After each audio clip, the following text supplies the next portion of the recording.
Good evening, everyone, and welcome to the Freeman Files right here on the J Free 906 podcast channel. We got Mike Owen, and we have special guests coming back, Kaleb Bench. Kaleb and Mike, how you guys doing tonight? You're still Doing well. muted, Kaleb. Yeah. There you go. Oh, doing great. Thanks for having me on. Oh man, it's always a pleasure. Always a pleasure to have you on. It truly is because you bring such. I know you can't talk about things that weren't aired. I know you can never say that, but you do talk about some stories and take us back and looking at things a little bit differently than we see on TV. So I thank you so much for that. No, Nice anything I can do to bring some unrefinement, refinement. Oh, I tell you what, I just saw, and I have to give a shout out to the soul of the unexplained, Jim Kelgard. John Nyberger, and oh my gosh, I'm at a complete loss. Roger Stokes. Thank you. Just had their podcast. I just saw they went through episodes 1 through 5, and you were on there with them, and that was a great show. And John said something on there that I wrote down, and I hope I got it exactly right. I don't know if John's out in the chat here tonight. Jim Kelgard, remind me. Yeah, thank you. He said Roger. Yeah, I'm sorry, Roger. We got to get Roger and Jim and John on the show one of these days. But he called this bubble out there, and I'm going to do my best on this. I think he said a hemispherical area of WTF. Yes. That's perfect. Yes. That was perfect. Oh yeah, I completely agree 100% with that. I think we should rename it that at this point. So. What would the acronym WTF? We'll have to come up with a word that we can make out of that because that's perfect. When I saw that, when he said that, I just went nuts. But anyway, great show, folks. If any of you have not watched The Soul of the Unexplained, I suggest you go out there and check it out. Soul, SOL. Of the Unexplained. It's on YouTube. Jim, there he is right there. Jim and the crew talking Skinwalker Ranch and all kinds of great stuff. Kaleb was there with them. They were having a lot of fun. And yeah, check it out. Good stuff. And we appreciate him. And at Phenomenon, Jim always puts together a meet and greet for all the insiders at the night before, like on Tuesday night. Great time for everybody to come out and meet each other and all that kind of stuff. It's a great time. So thank you, Jim, for putting on a great show, and for John coming up with that great thing. Thank you, folks, for joining us here tonight. We appreciate this very, very much. And one thing I always like to say, if you haven't already, we really appreciate it if you'd consider subscribing to the channel. And also, if you like the content of the show we do for you here tonight, consider giving us a thumbs up. It really helps in all of the algorithms and stuff that are going on YouTube. Let's get started, man, because we got a lot to talk about tonight. It was a fantastic show. This has been an awesome season. And last night's show, and I think Travis said it during the show, he said something to the effect of, this will be one of those nights that I will not forget, or something to that effect. I mean, it hit him that hard of the things that took place. And I know it did for us as well. So, I don't know. You mentioned a couple things, Kaleb, in the pre-show that I can't wait to get to talking about the drone and that, but we'll work our way into it. All right, so let's get started, shall we? All right, The Secret of Skinwalker Ranch season 6, episode number 6, posting up. And of course, the name came from putting all those posts in around the area of the bubble area, which was a awesome idea. I'm glad that they did that because it needed to be defined. And I've got a couple of suggestions of an experiment I would do, but we'll get to that later on. I know you guys never hear anybody offer up suggestions. We never get suggestions of what we should do. Like blowing up the Mesa. I hate that. All right. So the show started off over at the Mesa drill site. And again, the guys were over there getting ready to start borehole number 2 going up through there. It took so long to get the first one done. Many weeks of season 5 to get that first borehole done. And I can only assume, I think Thomas had mentioned it during the show last night. The guys are getting their butts kicked over there, but they're continuing. So I can't imagine. I know you shed a little light on that. They were when last season they came out a little late in the season, but it took them like the whole season to get through there, didn't it? Yeah. So season 5, they were only supposed to be out there for 2 to 3 weeks, if I remember correctly. And they were out there for like 7-8 weeks. Gosh. Just because of the issues that they started having. Obviously, the things that we were seeing with the equipment with at 200 feet, where we started seeing what they described as like a waveguide with the beacon. Because that's one of those things. Like, again, with that beacon, it sends the signal down, or no, it receives the signal from the head of the drill. And that's how, and that little thing that they carry around, the receiver, right? All it does, I want to say it's just a passive receiver. I don't think it sends out anything. It just receives the signal from the drill bit head. Yep. And that's how they can tell where it's at, and all the information inside the drill bit, like that's where they get temperature. It's where they know what angle it's at, so they can sit there and, to a certain degree, push it around, and that's how they can get it go down, go up. Oh, okay. You know, so, and kind of how they do that is depending on how much they can flex those rods. And it's amazing technology that they're able to do that to begin with. Oh yeah, and it's crazy how much those rods can actually flex and get different turns and things in them. Yeah. And like Kyle, or I probably can't use his other nicknames that we have. We saw the one was Bearcat, the big guy. Bearcat was hilarious. Bearcat was hilarious. It actually had his name on the screen there. Bearcat. But they were telling us he's been out on a boat before. Alex and the other foreman, that because they have multiple crews at this company, and they've been on boats in the middle of lakes with that receiver. Oh wow! As they're moving through the ground underneath lakes and stuff. Wow! So that's amazing. Yeah, all sorts of craziness, and with the issues that we had in season 5, they ended up getting some of the best receivers that they could get for signal strength and all that stuff. And I can't remember. I got to go back and do my homework again. But season 5, we saw some real crazy stuff, and then obviously season 6, there's some more stuff coming. So yeah, I can only I'm imagine. Impressed they stayed, and I'm impressed they came back. Yeah. Those guys are professionals. Yeah, that's amazing. Well, and what's really hilarious is Alex, the first year he came out. Oh yeah, we'll be through this in two weeks. First time he comes out, this season 6, we're like, so how long do you think it's going to take, Alex? He's like, we'll see. We'll see.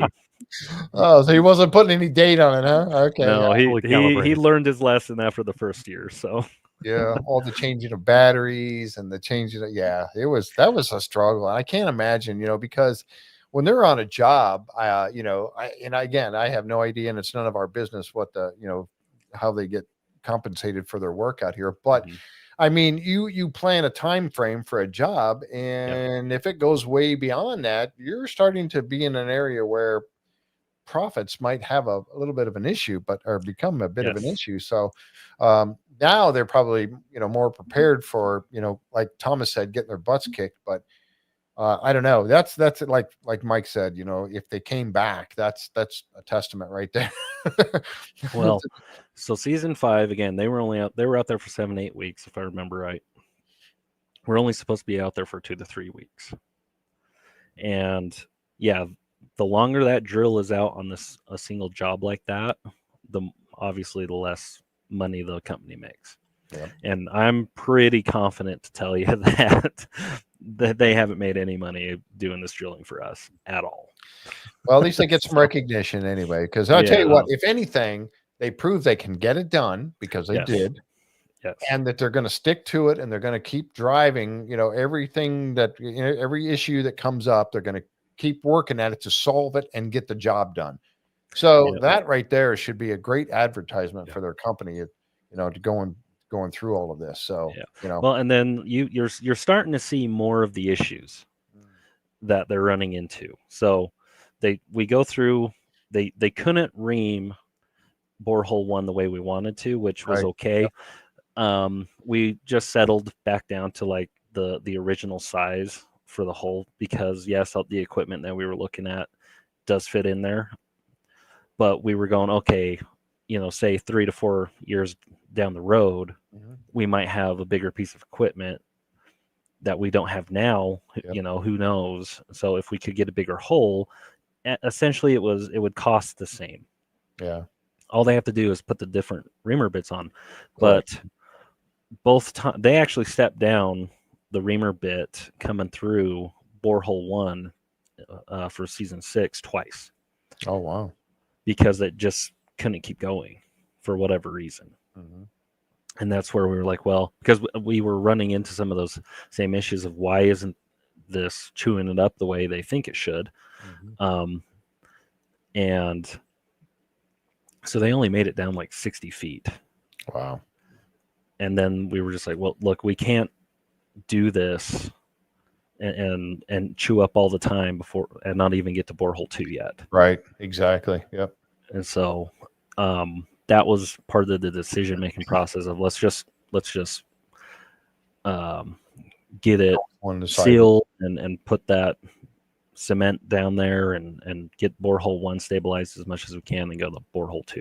Yep. And then like you saw at borehole 1, they start hitting this layer, and Bearcat couldn't get through it for like, I want to say it was something that actually he pushed on for like a day.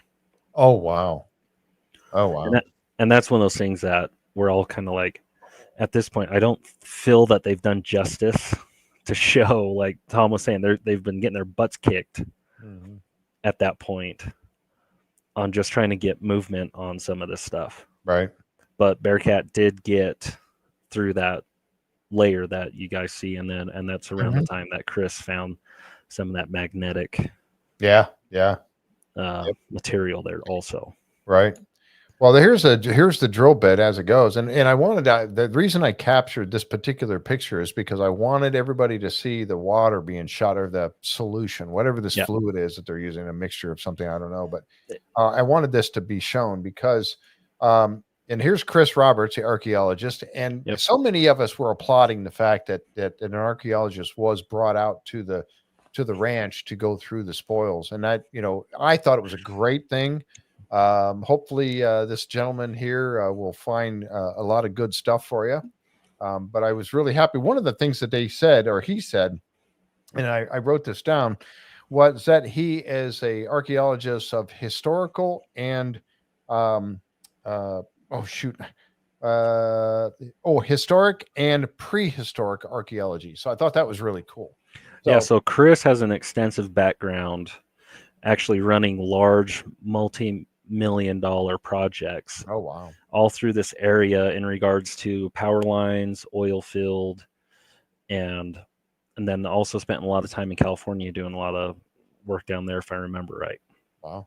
But very, very qualified, really knows his stuff when it comes to like tribal artifacts, the different cultures, like the Fremont culture and all that stuff. And he was fun, really good friend. He's done some work offline, or I should say in between seasons for us now this last year and helping with stuff, and it really became a big major part of the team. So really cool having him out. And I don't know if I'm pretty sure he's been told this, but the camera guys laughed because they called him Forrest Gump while running. So it was hilarious. We have a lot of fun. Yeah, well, that's when you know that you're appreciated. When they do. I think it's nice that you guys always are able to get the experts in whatever field it seems like you need, like Ben and stuff. Yeah, and Jan. I mean, that's just fantastic. The amount of support you get from those guys and credibility too. Yeah, it's just hugely important. Oh yeah, and Chris, there comes a point, and I hope they show this, where he finds some material that any one of us would just be like, oh, that's just rocks, or pieces of material that looks like the normal stuff coming out that we would just consider to be rocks. But he looks at it and goes, no. So like they showed at the beginning of the season, he's the one that found this ceramic material at the beginning of the season. Oh, wow. And that's great.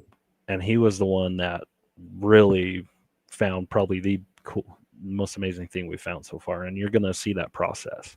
Wow.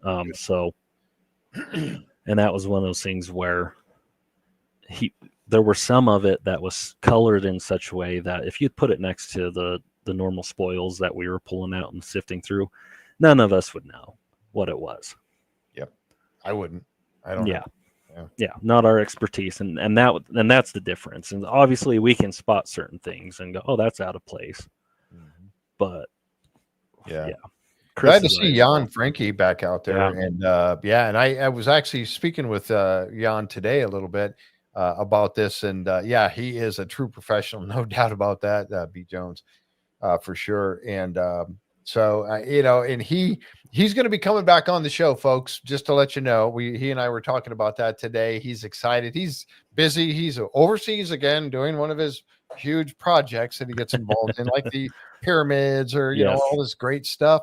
I asked him, he says, how does a guy get a career like yours? I guess you have to be really, really smart and invent, your own GPR devices and build them and, all that. But yeah, he gets to go to all these really cool places. But yes, he is going to come back on the show, and we're going to talk about his experiences over there on Skinwalker Ranch and other places that he told me about too. So we're going to talk about that as we go along here, but glad to see Jan back out there. Jan is awesome. We love Jan.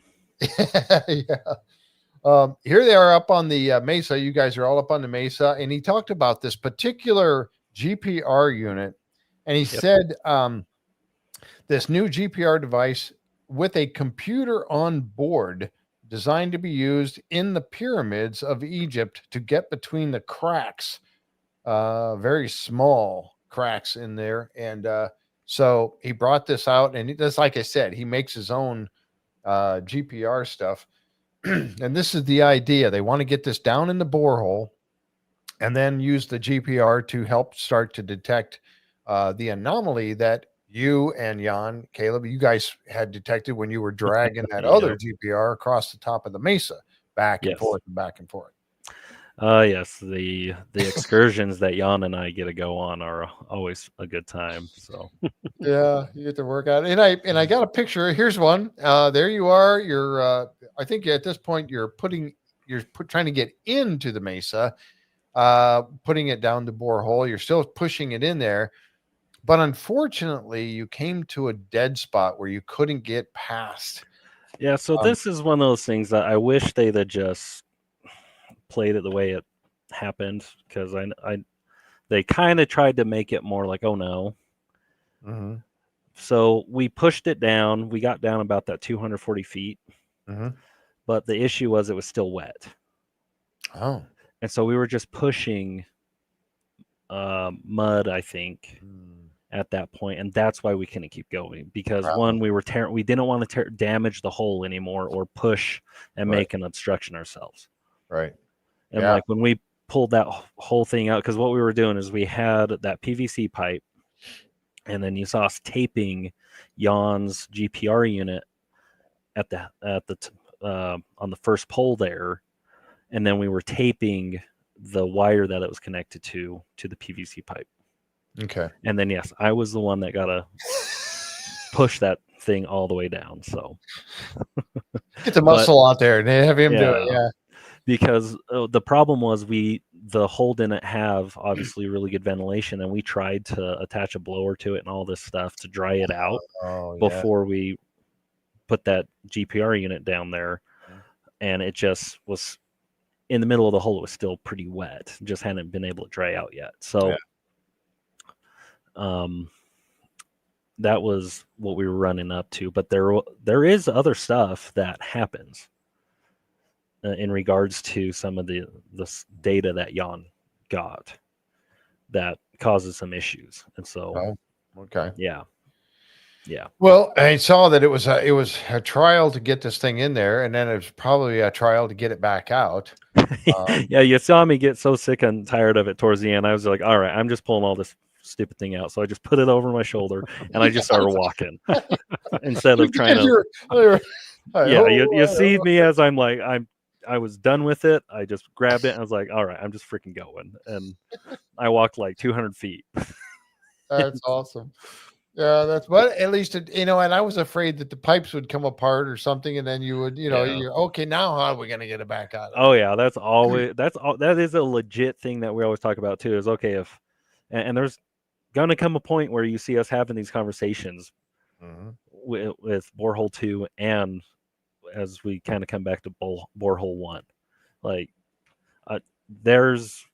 you're gonna see the heartache and pain and all that good stuff coming up. I think they're going to start. I hope they start hitting more of the drilling and show this journey that we went through with this drilling last year. So yeah. Well, honestly, and I've seen what they do on other shows. Prometheus. When they try to put all this together. For your show, it's a little bit different because you guys have, they got 42 minutes to show all the exciting stuff that you guys went through. And it's like, how in the world do we fit all this in there and get as much as we can? Other shows, there's a lot of, looking back and spending time, yeah. When they have 15 episodes worth of content, they stretch it out to 24. But, it is what it is. But for them in this particular, on your particular investigations that you got, all these experiments, there's a lot going on. Yeah. To cram all that into 42 minutes every week, I don't know, but there's so much. Yeah, there seems like there's so much content. How do you pick? Yeah, I don't envy their task. Well, and that's again why we wanted to do like the insiders and trying to give people more information and stuff, and constantly dancing around the NDAs and stuff too, and but there are times where we know that they're never going to show certain things, and so we're like, we're going to talk about it, and generally they're like, okay. So yeah, we appreciate that. We really do. Next, we jump over to the command center, and this is where and I apologize, folks, I keep having to clear my throat, but this is where we get to look at Jan's data. And this was the first big highlight of the show, besides the fact that he was able to get a GPR unit down in there, at least 230, 240 feet or so. Yep. But then we get to see a little bit more. And Jim, you're exactly right. You and Larry Jones, the behind the gates gives us a little bit more insight. So I do like that show as well. I think Maddie does a pretty good job with that, and we appreciate that show being part of it. It's like getting an hour and a half's worth of the show now instead of just an hour. Yep. But so Jan sits down in here with you guys and starts going over some of the data. Yep. And right off the bat, we get this right here. Now, and again, this is one of those anomalies that pops up. He was calling this metal. Yes. He's the expert. To me, it looks like I wouldn't know what. It's some sort of an anomaly. Yeah. So what you're seeing is where it hits the object. All those black and white lines underneath it is data that is basically not there. And so Jan has shadow. Yes. That makes sense. So you're making me think back to what Jan has taught me over these last couple of years is how these work. Because think of like radar, it sends out the pulse and it should go through all sorts of material. But metal is like the one thing that it won't actually penetrate and comes back to him. So it goes through water. Obviously, there's changes, I think, if I remember correctly. It will go through water, but I think he can tell what kind of change it is in the data there. And like he said, I think this was up to 20 to 30 feet is the range of this. So all the way down, that's up to 20 feet away. But one of the problems too with this is you have your hole that this GPR unit's going down. That data is going out 360. So one of the things that he reminds us of is this could actually be on the other side. Yes.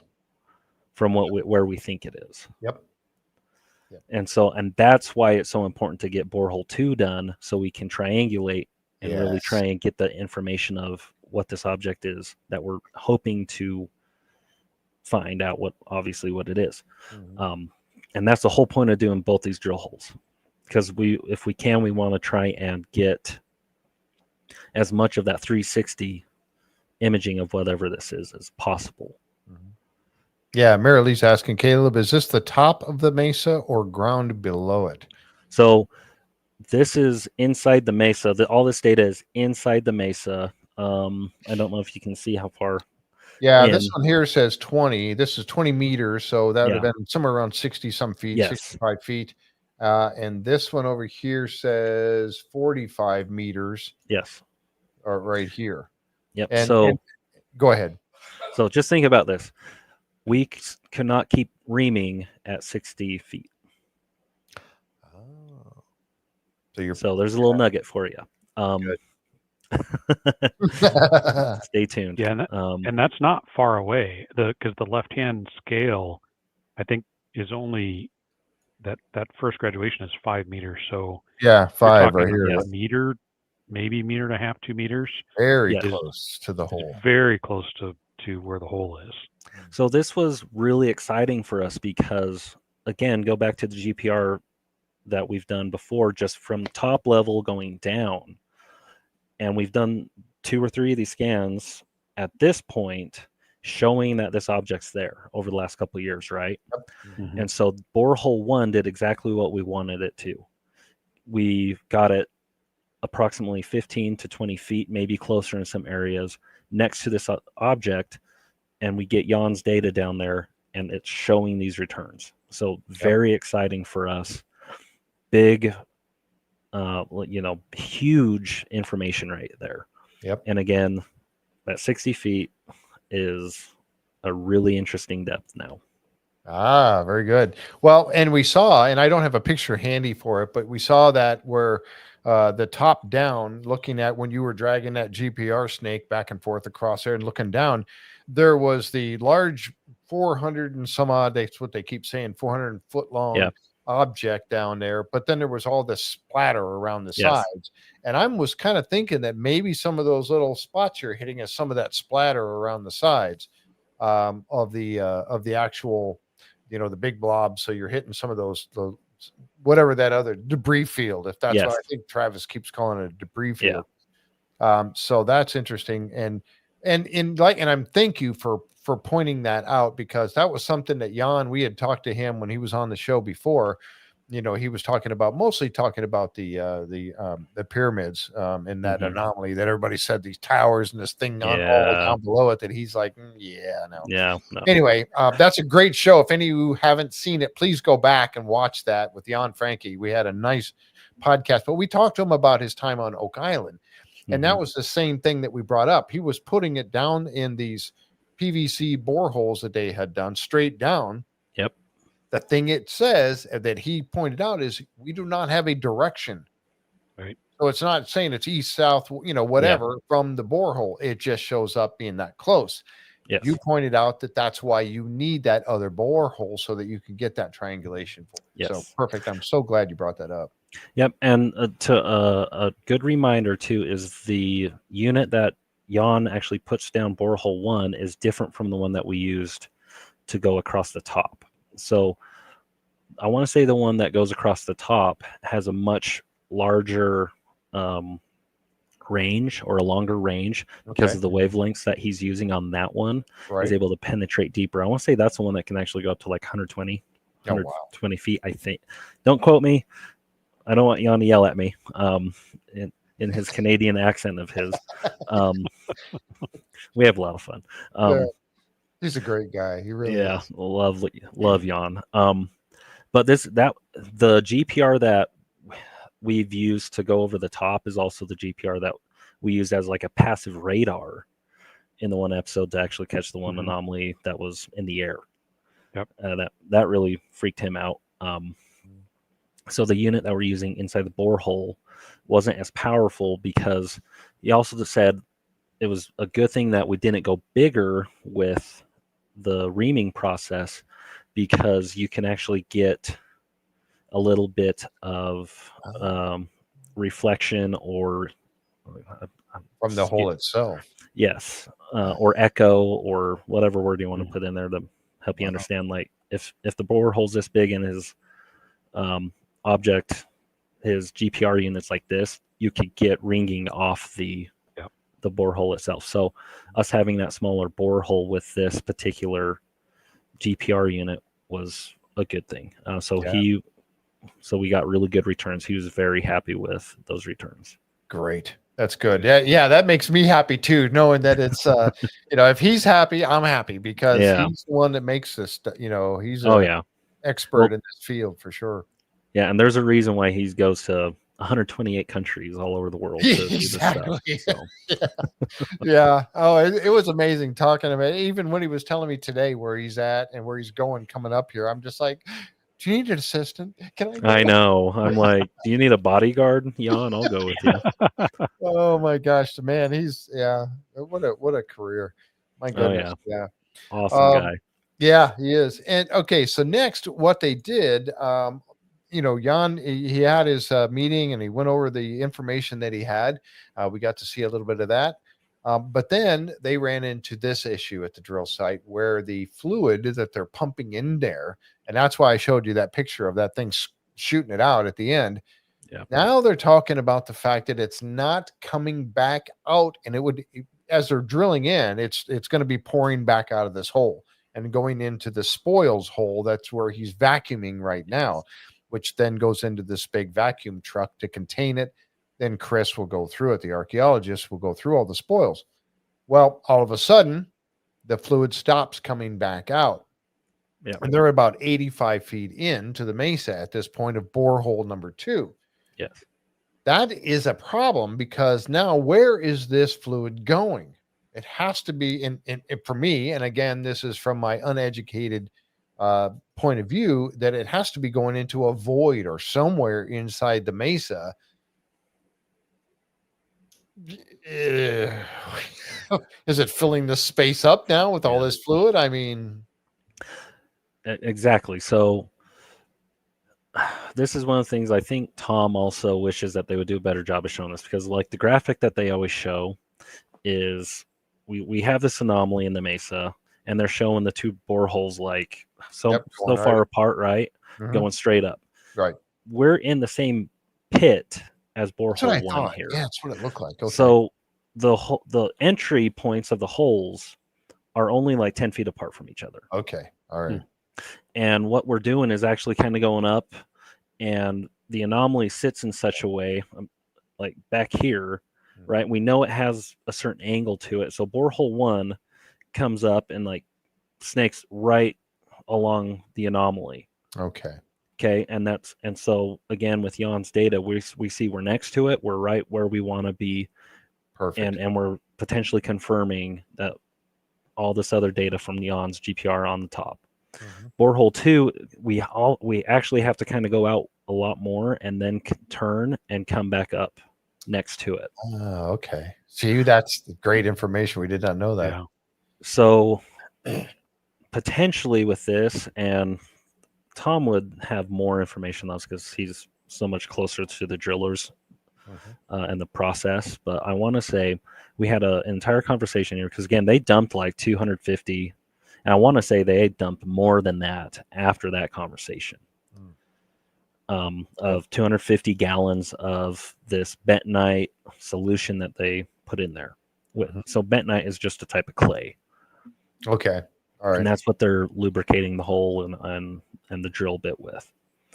And so they put, again, 250, I want to say up to like 300, maybe 500 gallons of this stuff in there. Wow. And so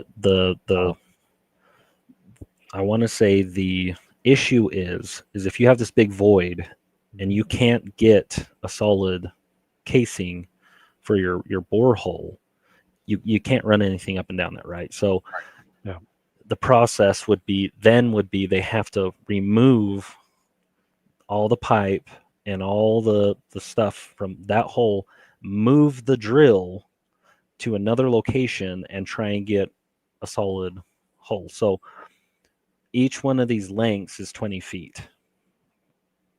And each one takes so much time to pull out, to put back in. So when you're in, 80 feet was kind of that mark where we're like, well, if it doesn't continue and we can't get back in and be able to build an actual casing, then you're losing time. Yep. Again, which can go from day, anywhere from a day to multiple days. Trying to bring out all the rods and then move the drill, do all that stuff. Yep. So those are conversations that we're having offline that they're obviously not showing. Right. Wow. And so that was where we were like, okay, see if you can get back in, and if you're able to, then we can. And it starts going normal, which I want to say, I can't remember how long it took them, but they did obviously get back in. And then we run into the issue at 120 feet. If I remember right. Yeah. Wow. Well, I'm glad. Yeah, because I don't think go ahead, Mike. It's obviously not great TV to sit there and watch them pull 20 feet of pipe, unscrew it, store it, pull another 20 feet. I mean, it's a process. It's not like they can just, because they've got a long pipe in there, pull all of the pipe out straight and then run it all back in.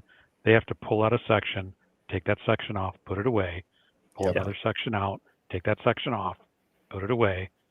It's just, I can't imagine having to realizing you have to switch holes would just be brutal. Oh, it is. Trust me.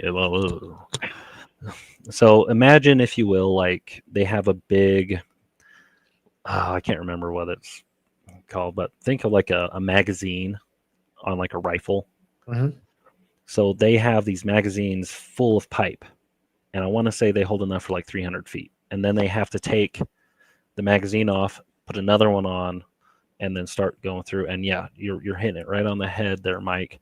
Each one of these rods has to get twisted in and then get pushed in. So if there's issues with the drill itself and how it's running, or anything's happening and the malfunction happens, that can slow things down.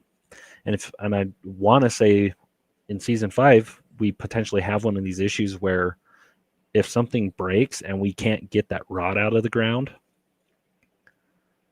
you are now screwed, because you now have a giant piece of metal that can mess up all your returns on any other data. Yep. And I remember that. And you guys were like, oh my gosh, we got to be able to get this back out. And you did. And it was like, I know this is a relief for me too. No, yeah. And yes, what we started running into, you're going to see, like, that was like, we didn't know how easy we had it that first in season 5. Boy. So yeah. Oh boy. Oh my gosh. Well, I know that what they did, Jude asked a question here. Why didn't the drilling start at the top to drill downward? So a lot of logistics, and then there's other issues that I'm not going to go into. And basically, we have to go from the bottom at this point. And there's some logistic issues that even get equipment on top of the Mesa. And it's obviously a big conversation topic that we have a lot of times, and my understanding is some of the things are getting worked out in regards to other equipment being able to get taken up to the top, but at the same time, there's some stuff that I'm just not going to go into at this point. Yeah, for sure. Well, one thing that I was thinking, we get going back to the Jan putting you basically shoving this GPR down in that borehole. That we thought, boy, when the drill is up there and it's poking through the top, tie a rope or something on that, and you can pull it back down through the hole. That way, when you want to put the GPR on there, you can tie it on and you can use that rope to pull it through rather than trying to shove it through. Again, it's one of those things where we're not there. We don't know all the details to all of this stuff. But it's like, well, if they could, they probably would have done it that way. So You know, it just seemed. Yeah, go ahead. And it's so this and the drill that we're using is also a lateral drill, right? This isn't a drill that goes vertical. Correct. Yeah. Right. So we're at the bottom, and that was one of the things that we talked about, which is the best way of possibly doing this, and the directional drilling. This is easier. It's doing what we need it to, and yes, that you're hitting it right on the head. One of our ideas is you get these boreholes done, and we're able to do like pulley systems through there and pull equipment from the top down, back and forth.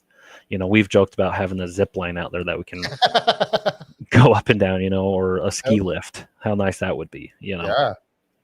Yep. But yeah, for getting everybody down and up here too, you know. Oh yeah, trust me. If I don't have to hike up that stupid mesa one more time. Well, you know, and here's an example of hiking up and down that mesa. This was a look back, and this is when they were talking about the void and the fluid disappearing. Yeah. And they looked back at a previous season when you guys would put those smoke bombs down in these holes. This was the one that really just baffled Mike and I, because they put the different colored ones down there, but this one, at least this one we saw, they put it down. The smoke initially started coming out, and then all of a sudden, like a vacuum, it was gone, and it pulled the smoke right back down into the mesa hole. Yes. And we're like, okay, how in the heck does it create a vacuum and suck it in like that?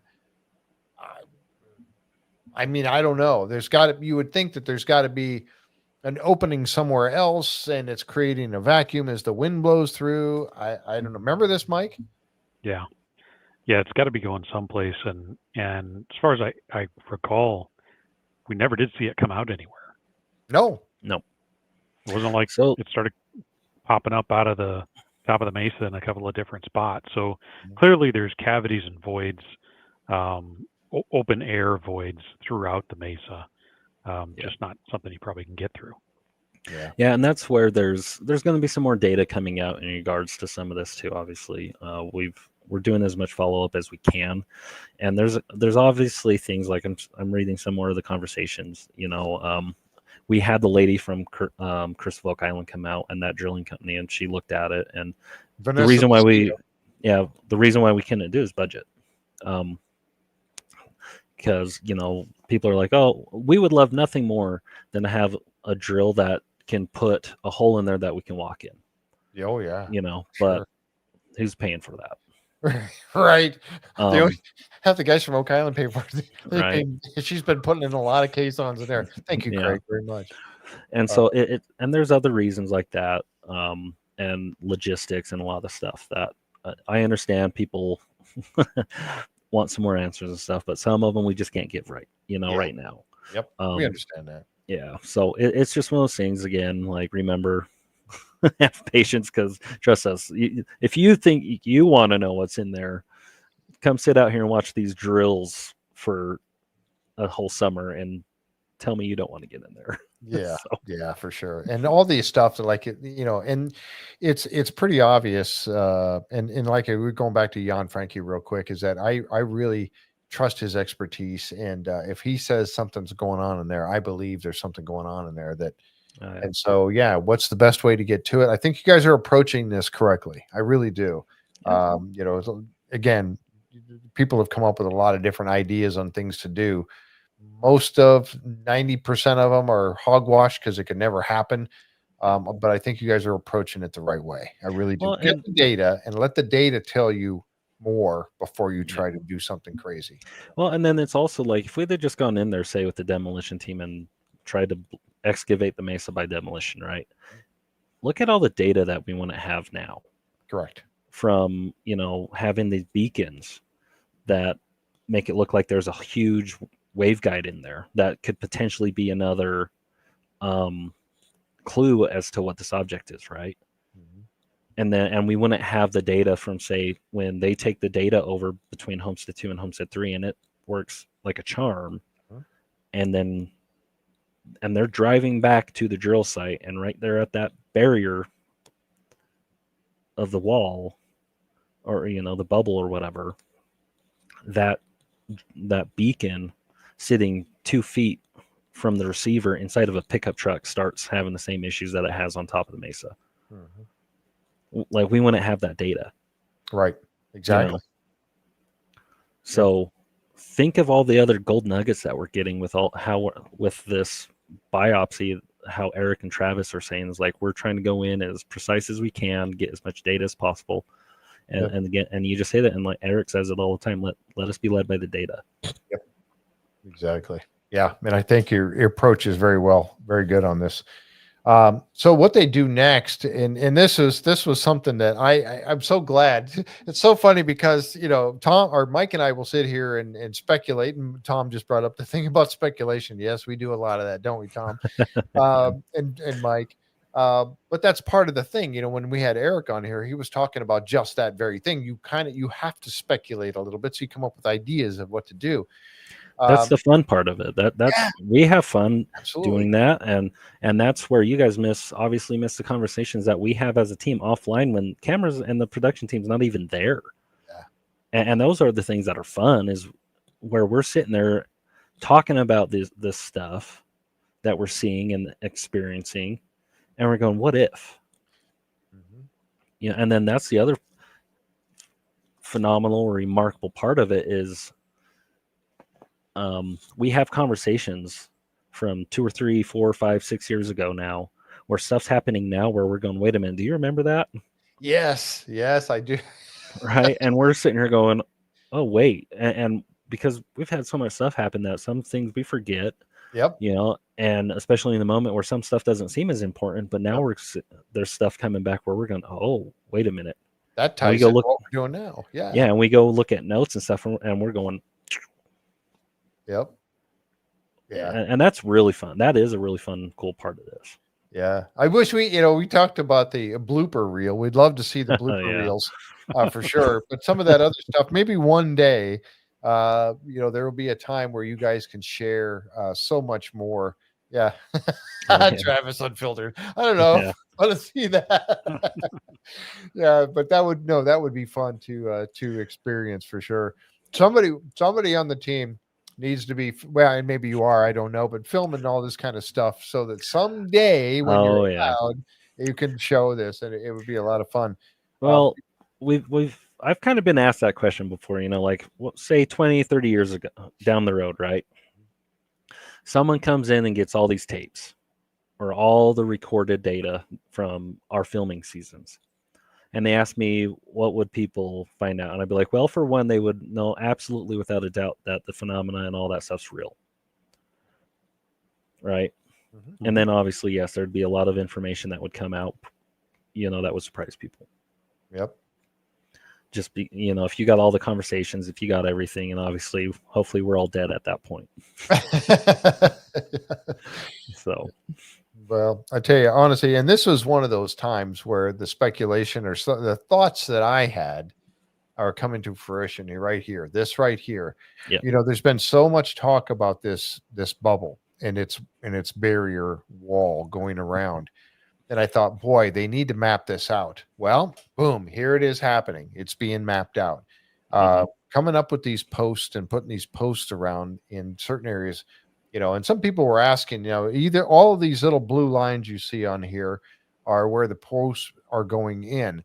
You can't, unfortunately, get one on every section all the way around this particular circle because that's property that is not part of the ranch in some cases. So, yeah, this is great because the space between, say, where we have the East Field and over by Homestead 2, the new 5 lines over here, or the minimum, what is that? Minimum traffic area right there. Yes, that's all over by Homestead 2, and that's like that's a open field area where we can see 6 or 7 posts. That's how much that we actually put. Yep, right there. You can't put posts on top of that, even though we own hundreds more feet up on top of that mesa there, just because you can't. Yeah, you can't get it up on the side of the mesa there. You know, logistically, we just can't do that. Even over on the Eastfield Canyon, there's probably enough room on that side where we could probably easily do 10 more posts. But logistically we can't do it. There's the canal, there's all this stuff. So yeah, these are just the areas that are flat, wide open. We can see them easily. We can identify them easily. This little area down here on the south field on the left, as I'm looking at it here on the screen, that's right next to the gully or the dry creek area. Yeah, through there. So that's all our property between those areas, but you physically just can't put any more through there because of the gullies, because there's 2 more gullies and then the river and just the foliage and stuff. And like that's where we found this first bottle actually is in this thicket on the south end of the minimum traffic area there. Okay. That's where Travis and I will go walking in there, because we're like, okay, let's see where the next post would theoretically be. And lo and behold, that's where we find this bottle. Yep. That was great. That was really cool. And we got that coming up here in just a second too. Yeah. You know, we were looking at this bubble, you know, and talking about the 2,000 feet, and that's the radius. So that's half of the circle. So from one side to the other is 4,000 feet. So look at it that way too, folks. I know there's been some question about that. So it's 4,000 feet all the way across. So 2,000 feet from the center of the triangle. That's why I captured this. I had to put this picture in there because I was telling Eric, man, I love this command center. Yeah. I would love for my studio here to be, it's almost, I got a couple of screens here. I got 3, but I'd love to have wrapping all around.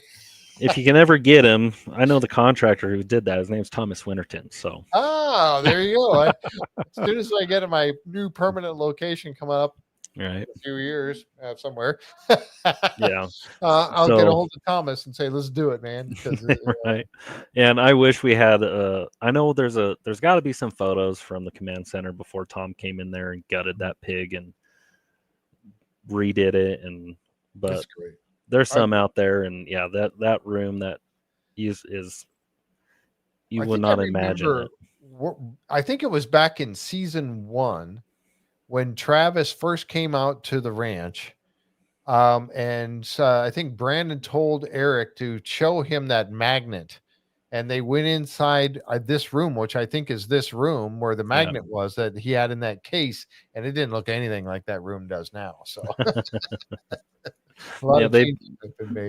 They were in the process, and they've obviously done some other stuff and done some other upgrades and stuff. So I'm assuming this graphic is pretty close to being correct. This is what obviously Prometheus put together to show where these posts are. Yeah. As they make their way around, and then of course you guys are out there, and thank goodness you had this post hole digger. And then he could push them down with the top of the skid loader anyway to get them down in the hole. But you guys went to the work on these, getting them put in Homestead 2 area all around there. Yep. And this was kind of the list of all the different ones you're putting in, I guess. That was kind of cool to see that. And then you found the bottle. But before we get to that bottle, I did want to ask you a question about these. Are you allowed to say, and again, I don't want to get into NDA area here, but what sensors besides is there like a GPS on these posts, or are we allowed to talk about what sensors are in them? So on the posts themselves, initially what we did, and that's where the only thing I'm curious about is if they're going to show some of this stuff. Okay. Yeah, I know. And that's why I don't want to delve into a bad area. And that's where, GPS was obviously one of the big ones. Yep. Right. So, and there is some interesting stuff. Okay. And if it makes the cut, it's really cool. Okay. And the data, especially in regards to some drilling stuff that happened, that's where some really remarkable stuff happened. Okay, cool. Well, we'll wait to see that as it comes out. Stay tuned. And if they don't, then I'd feel a little bit more comfortable going into it, just because a lot of times they won't come back to stuff like that. Yeah, I appreciate that. I was a little afraid to ask that question because I don't want to get into that area. Well, we did see Jim put the cap up on top of the post. Yeah, and I was wondering what was in it. That there was that's just the light there. That's just the light. So at night we can see them. You can see where it's at. Okay. Yep. All right. So like the first couple weeks after those posts come out, and it was dark, we'd go, "Oh, what's that light? Oh, yeah, we forgot we put the post out there." So. Yep. And then as you were walking, and you just talked about this, you were walking over where the next post would go, and it was in this thicket, and lo and behold, you find this one of the missing bottles that was thrown out of the helicopter. You want to talk about this a little bit? I mean, this particular one was different from some of the others. If you can elaborate on it. So this one was really exciting for us because when we did that actual exercise years ago, they had a couple of these bottles with GoPros in them. And this is one of those missing GoPros. I want to say there's still one more missing, if I remember correctly. And then the other ones were the GPS bottles. Mm-hmm. And those ones I want to say were actually painted pink.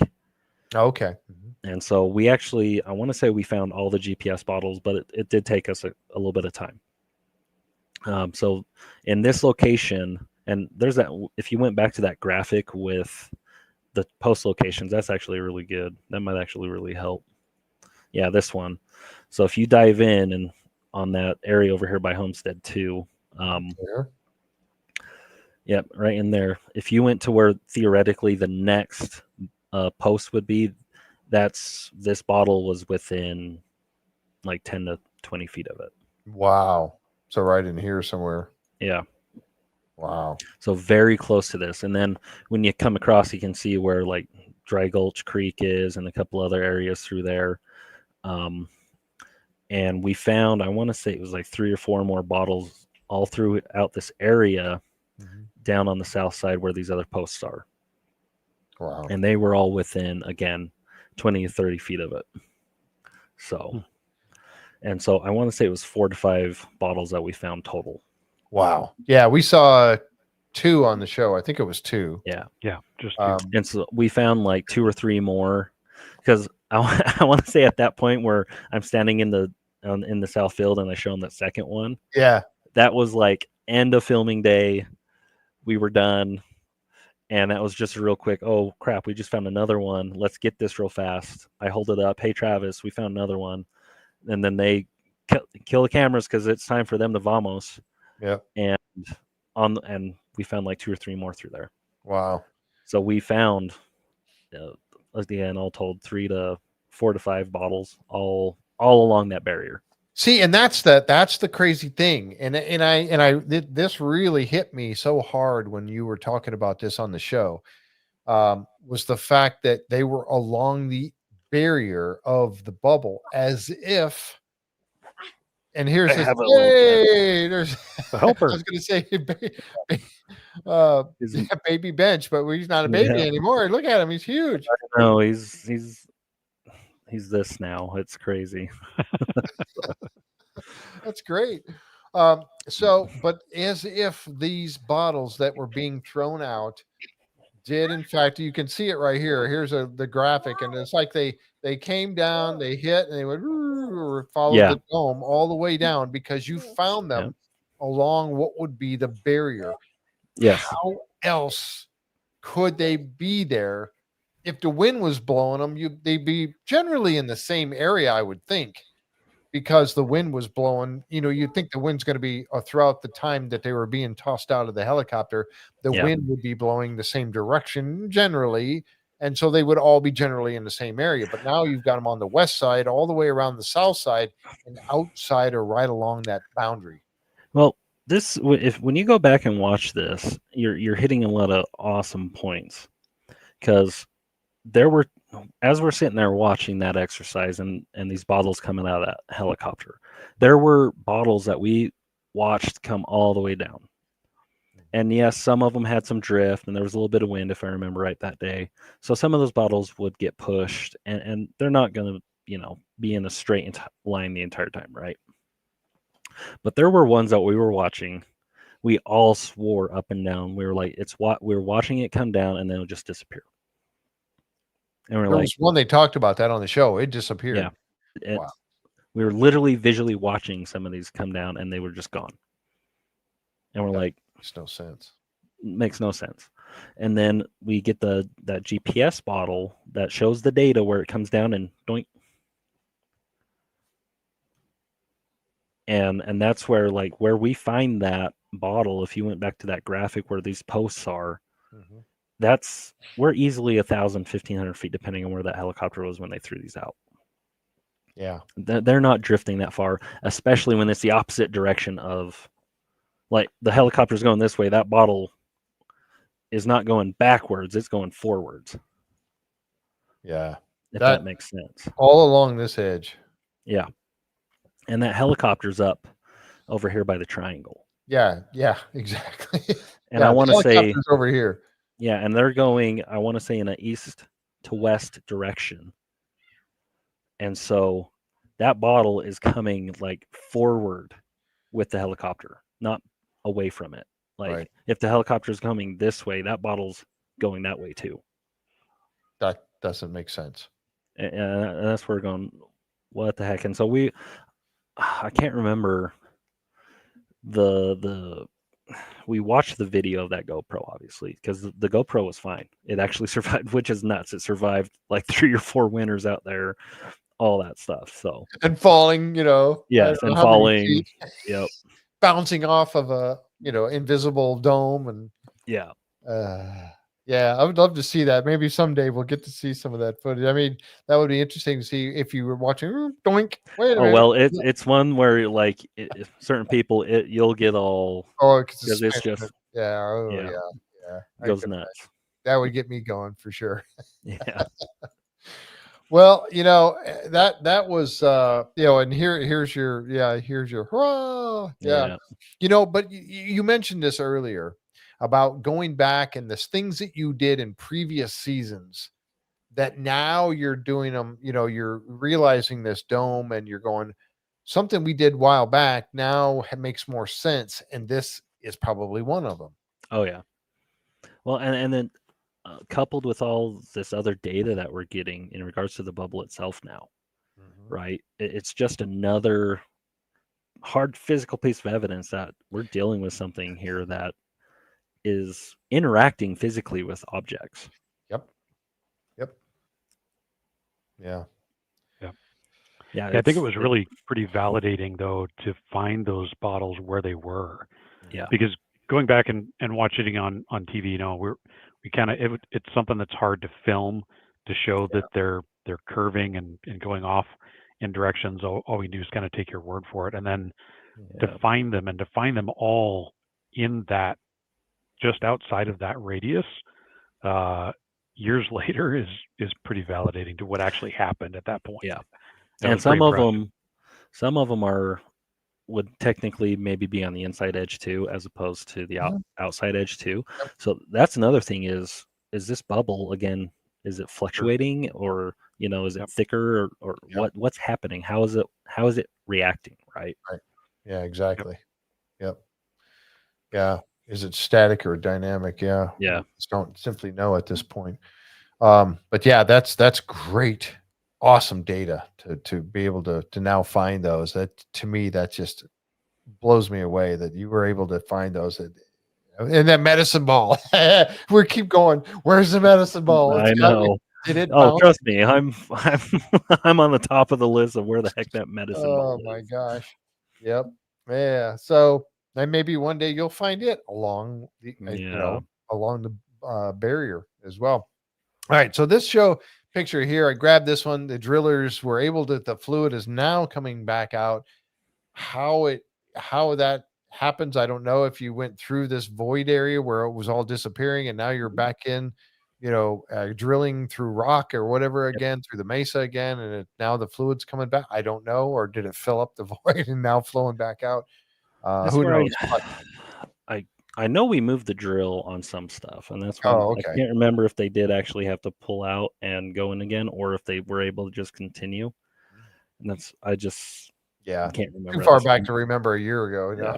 I want to say though that they were able to finally just keep going, and that it was fine. And so if it was a void, it probably just got filled up with the clay. It just took a couple hundred gallons. Yeah. And you'll find it one day when you actually get in there. Here's all that space. Yeah. We'll have a mold of what the Mesa used to look like. Yeah, exactly, from the inside. And here's Chris. He calls everybody over to have a look at the spoils that he came across. and he finds all these rocks that are magnetic. That's interesting. I mean, magnetic rocks, yes, there are magnetic rocks out there. There's, but what's interesting about this, and here is the one, and you'll see them looking at this one right here, Yep. very, very closely as we go through. And it is there it is there. That's Travis holding it in his hand. And it looks very reminiscent of some other material that was found coming out of the Mesa. Was it last season? Yeah, in the first drilling borehole, you found, I don't know, was that 2 years ago or 1 year? You found those large pieces. So the large pieces, like the big flakes, yeah, that was when we were going underneath, I want to say. Yes, underneath the creek. So that's like 4 years ago. Wow. And that was a big paddle bit. So a big paddle bit basically like looks like your hand. Mm-hmm. Yep. And it just sits there and spins. And what we were thinking, because Aaron was going down and underneath, and so we think he was, like, say if this is the anomaly, he was trying to come up, and something, like he said, was like kept his drill bit from being able to go up. Yep. And so what we were thinking, that his paddle bit was sitting there just banging on it. Yeah. Just rotating and scraping off, and that's where we got those big flakes. Yeah. So again, that's and the material makeup of that, Mike, I mean, of that stuff. Now, we don't know what this is yet. It may get analyzed, we hope. Yeah. I want to say we did. Yeah. Yeah. I know we have the XRF and all that stuff. Was it? But it sounded like it was layered like the other material was, which means it was manufactured. Yes. Yeah. I want to say it was very similar to what we pulled out before. And then one of the things that we talked about too, I want to say it was offline too, was yes, that metal itself, I want to say that was actually magnetic, but all those rocks around it, I know there's a process where if you have material next to a magnetic object long enough, and if that object's powerful enough, it can realign certain parts of that surrounding material. And so the material itself isn't actually magnetic, but it has like a property of it. Yes. Yep. And I think that's what we were seeing, and I want to say that's what the conversation was with all those rocks. And so those rocks and the material around material around it, that's what was exciting. That was something that we were going, okay, wait a minute, that got us a little excited again. Yeah, I bet so. Yeah, I bet so, because I mean, how many of us experimented that as a kid? Took a magnet on a screwdriver or something, you ran it on there several times, and then you could pick up stuff with the screwdriver. It wasn't very strong, but it did work. So if it was in the proximity of something very strong magnet, interesting. That's one of those things that we're going, okay, if that's what's going on in there, that just deepens the mystery and gets us going, okay, what is this? Yeah, for sure. Wow. Oh man, I can't wait to see future episodes. This is gonna be I'm sorry that I'm the one again, unrefined. Oh no, Yeah, no, that's okay. It's wonderful to have you here talking about all this stuff. All right, so next we jump over to Homestead 2, and this is when they're getting ready for the experiment. And Pete Kelsey. Pete Kelsey shows up out there. We love to see Pete on the show. And somebody had mentioned earlier, Pete and Jan on the same show. What more could you ask for with all you guys? This great stuff. Oh yeah, it's a rowdy crew. Yeah, yeah, rowdy crew. So it's amazing we get anything done out there. I know. I would love to just hang around. I mean, it'd be so fun just to hang out, and watch you guys. As you're doing between the ranch, messing with all their stuff, and then us just going after each other all the time. Yeah. So here's basically where they're setting up, or where you guys are all setting up, and they're looking at the. This is the area where the rocket launch from last year. There was a 1.6 gigahertz signal coming from the direction of Homestead 2. Travis jumped in the Jeep, drove out there, with a rocket. He always seems to have rockets in the back all the time. But he drives out there and he's looking, he's going, it's coming from right here, straight up. So let's get a rocket, shoots a rocket up there. And we all remember what happened if you were watching that episode. And if not, you missed a great one. But the rocket's coming down on its chute and then it just stops and it's hanging there limp in the air for several seconds, just hanging there without moving. Now people talk about, oh, is it a thermal draft or whatever? But what was interesting, and this is something that Thomas had pointed out on the second one that just happened, over when you were doing the dumpster fires going on, was that it wasn't swinging. It was just hanging there. So there was like no wind or anything happening at the time. It was just hanging straight down. I mean, it was moving a little, but not much. Well, and when you go back and watch it, you'll see it's coming down, right? And it has kind of that rotation as it's coming down. Yep. What happened is it stops and has that rotation, and it slowly loses like that pendulum effect. Yep, it does. And it gets to the point where it finally stops, and that's when it finally it stops for that briefest second where we're like, it's not moving anymore. And you have like 1 or 2 seconds where it's just sitting there like that, and then it's as if something lets it go and just. Ooh. It makes no sense. No. It would have made more sense if it had blown up. Yeah. If it was thermal. Yes. I mean, that would have made a lot more sense. For it to be perfectly balanced, to have the updraft of the thermal perfectly balance the weight of the rocket coming down to where it stops and hangs. I mean, it's possible, just highly unlikely. And like you've said, take the totality of circumstance here. With everything else that was going on, really? What are the odds of that? It's just and then incredible. It happened again above the triangle during the night exercise, where you can tell the light stops. And the thermal loading and all that stuff, when you watch the birds that are doing that, they're constantly shifting. They're adjusting. Right. Yep. This rocket's not adjusting, and it's heavier than most of those birds. Yep. Yeah, for sure. Or it's a giant bird like a huge eagle or something. Yeah. Crazy. Yes. Defied the laws of physics. Yes, it did, AO. There's a lot of things that defy any sense out there. Yeah. And we're about ready to talk about another one of those coming up here in just a moment. Because of course we got multiple things going on here. We've got Pete Kelsey out there with his terrestrial laser scanner. And that's what you see here on the ground down here, a graphic of it. And then Jim Royston flying a LiDAR drone into going towards the barrier. They're on the outside of the barrier, on the other side of Homestead 2, flying towards the barrier, towards the triangle. And so we got a lot of different experiments happening here at the same time. And this is the one where Travis said he's going to not forget this particular night for a long time. Yes. So right off the bat, he says, okay, before the sun goes down, I want to get this rocket off. And he shoots the rocket in such a way that it's supposed to like go, I'm assuming go into and cross the barrier of the bubble. And yet now this is a graphic, of course, this isn't the actual trajectory. And it's so hard, as Mike mentioned earlier, it's so hard for us to see that because it looked like when he launched it looked like it went straight up. But when from all of your eyes on the ground, it looked like it went up and then it kind of was, instead of going into the barrier, it kind of like turned like this is showing. You can see this here, how it's turning and going along the edge of the bubble. There was the ones that were shot.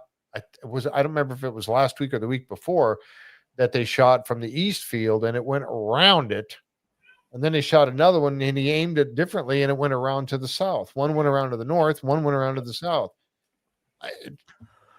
I'm trying to remember on this one too, because I was actually over with Pete. So they had us set up in a couple of different locations, right? So they had the science tent with Tom and Jim and Sam were over there. They had a bunch of equipment over there.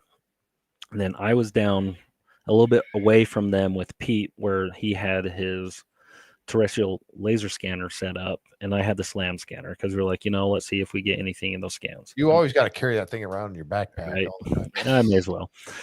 I'm good for carrying things. They're pulling pipes out of the yeah. And then Travis was overshooting the rocket, and that's where I can't remember myself. I don't think I know we launched it, and I know I watched it, but yeah, it did do something that it wasn't supposed to do, is what I remember.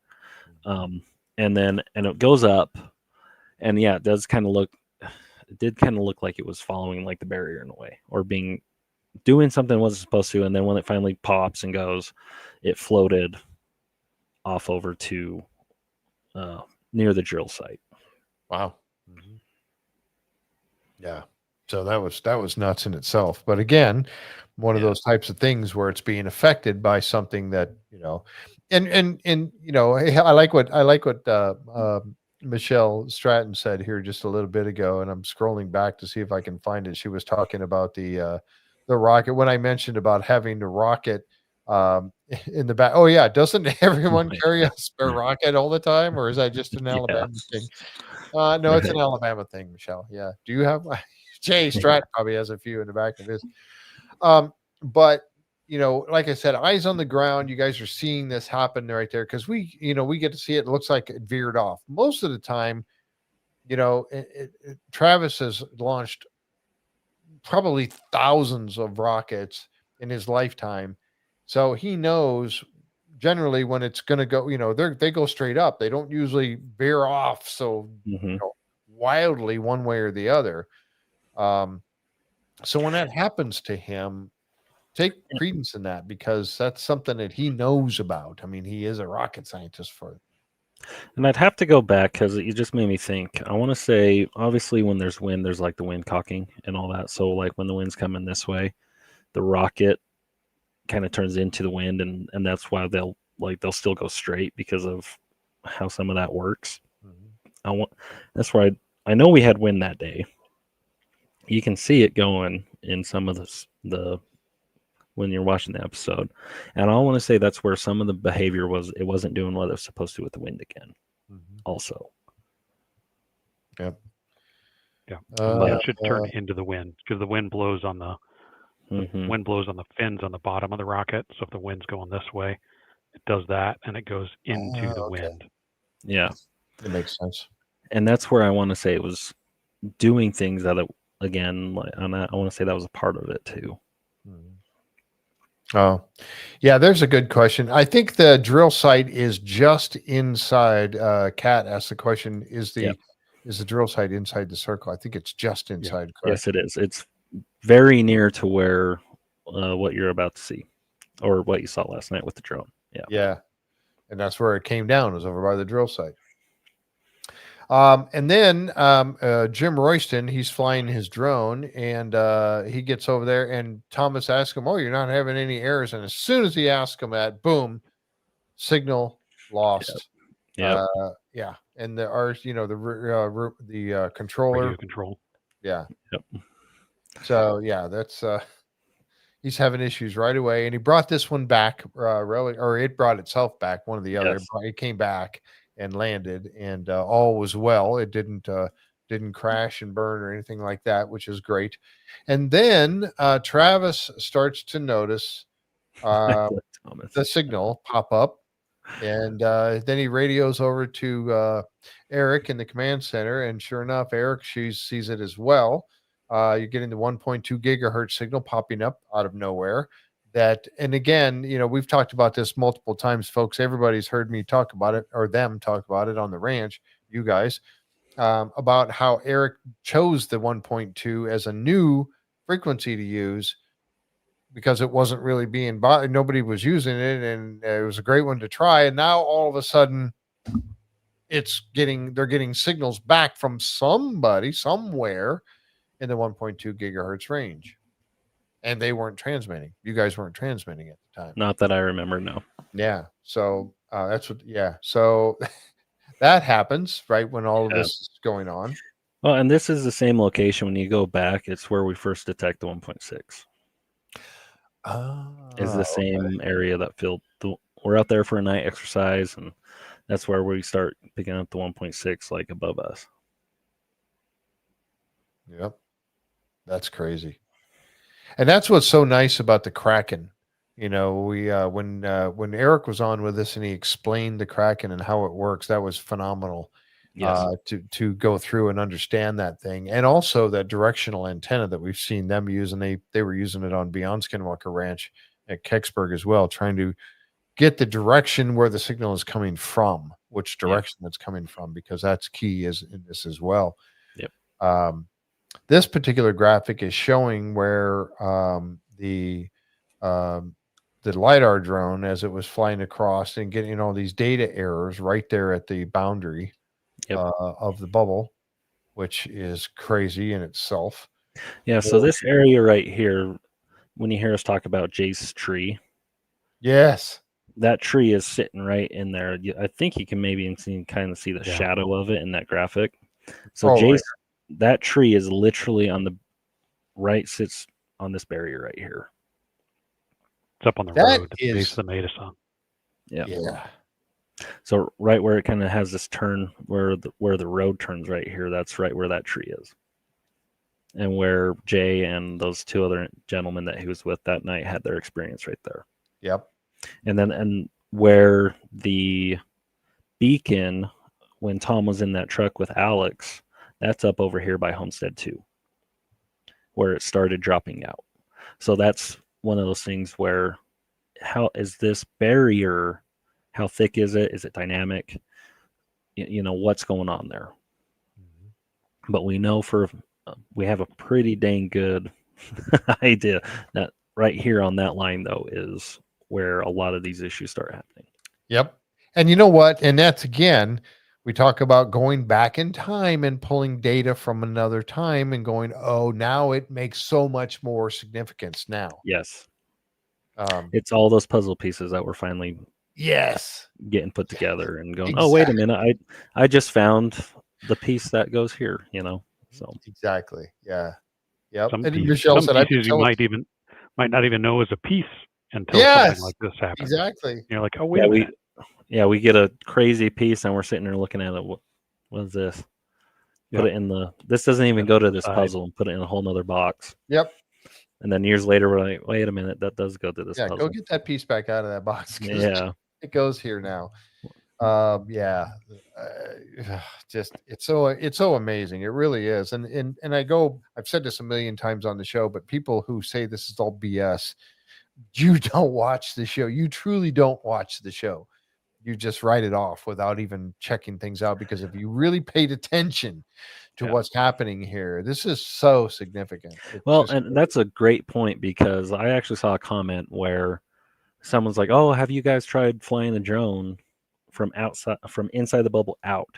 And that's literally one of the things that you see like 3 episodes ago, where we're in the triangle and Jim is flying his drone out. Mm-hmm. And right at that area, I think it was actually the last time I was on here talking with you guys, and told you, hey, pay attention to the episode coming up here in like 2 weeks.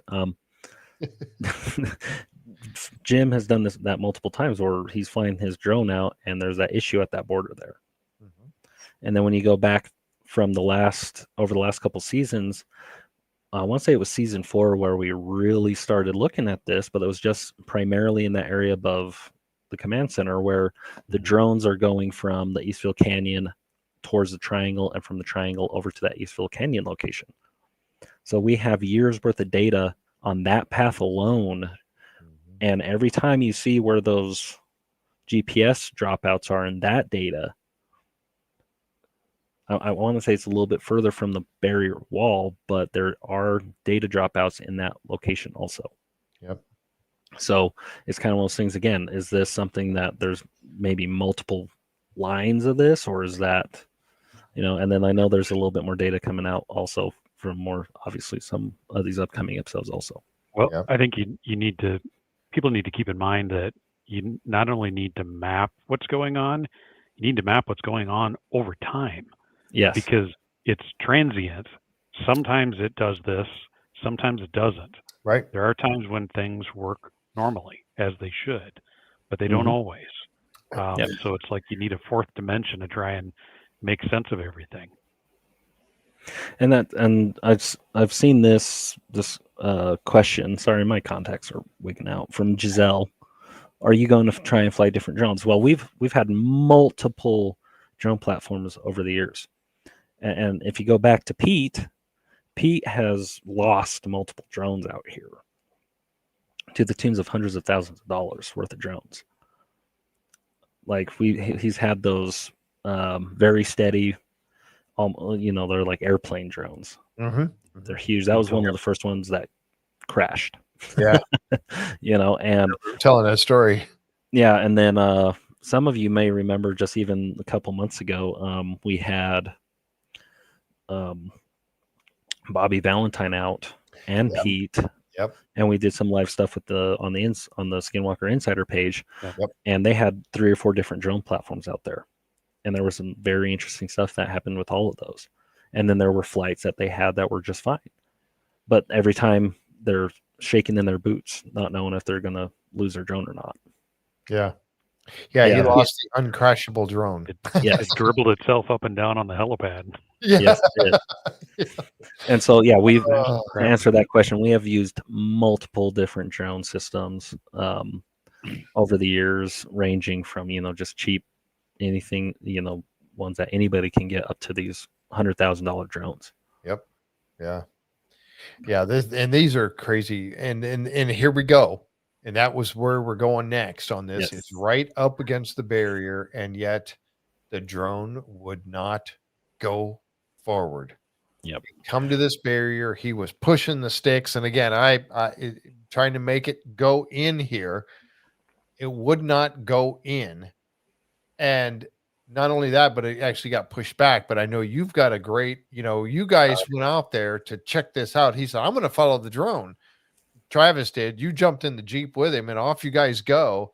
Tell us about this whole thing, how this all went down for you. Okay, so we wanted to see what was going on with the drone and follow the path. But then we were also going out there to pick up the rocket that we just launched. So we were kind of doing a multiple purpose thing there.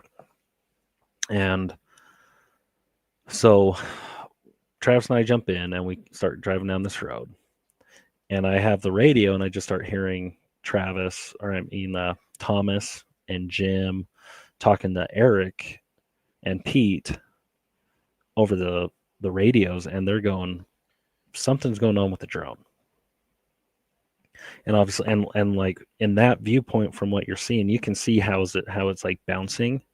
Yep. Like, and then there's also the secondary camera down on the bottom, and you can see that all of them are just doing stuff that they're not supposed to do.